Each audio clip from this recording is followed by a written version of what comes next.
Hello, my name is Sandra Romero, and I'm with the Samuel Proctor Oral History Program. I am the transcription trainer here for new volunteers, staff members, and interns, as well as the JBA, also known as the Joel Buchanan Archives Coordinator. Welcome, and sorry I could not be there, but I hope that this little video can explain what we do here, at least as far as the JBA project, and hopefully you come out of this knowing just a little bit more about what we do here. So just wanted to start off with saying that with this collection, the Joel Buchanan Archive, named after Joel Buchanan, who came in the early 2000s to help with the inception of the African American History Project, which it's like an umbrella project that facilitates over 800 interviews and 1,000 if you include all the other projects as well. And it was just documenting the oral narratives of African Americans, as well as in Florida and the greater South area as well. So that's a little bit as far as the inception. With that being said, like I said, we have over 800 interviews of different stories of different time periods, from civil rights movement to segregation, integration, onwards, and including the Black Lives movements, among a couple other ones that are more recent. And these can be applied. This large archive of resources can be heavily applied to a lot of different mediums that include, we've had a play known as Gator Tales that discusses the first African American students here at the University of Florida, and their histories and their experiences through here in a fine arts or the theatrical arts medium.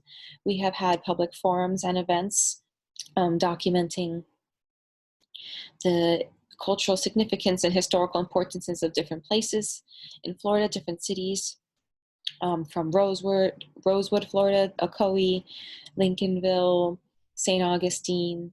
The list goes on and on, plus also in different areas of the United States like the Mississippi Delta, as well as Alabama.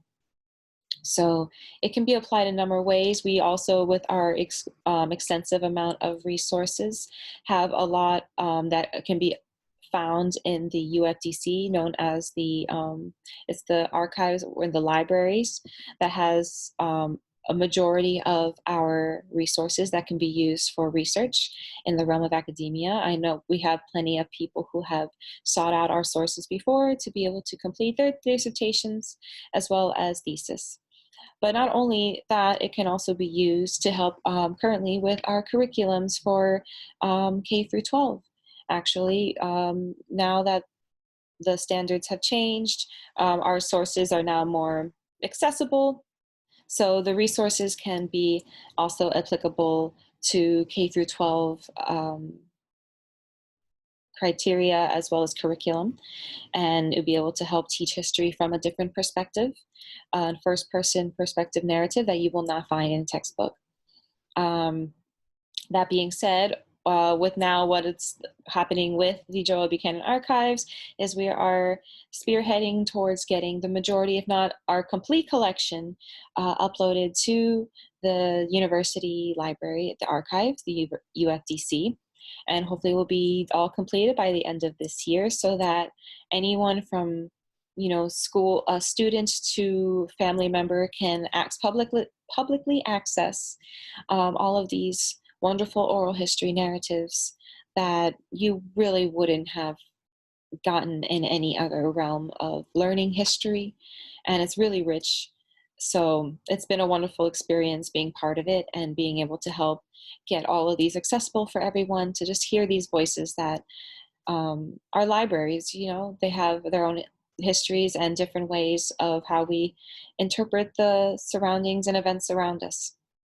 So yeah, sorry for my babbling on, but I hope that gives you a little bit of an idea as to how We do things here with the Joe Buchanan Archive as well as Samuel Proctor Oral History Program. So if you can, just send me an email if you're interested in being part of the Joel Buchanan Archive, the African American History Project team, and we hope to, meet you guys and hope that you're having a wonderful first week and enjoy our open house. So thank you.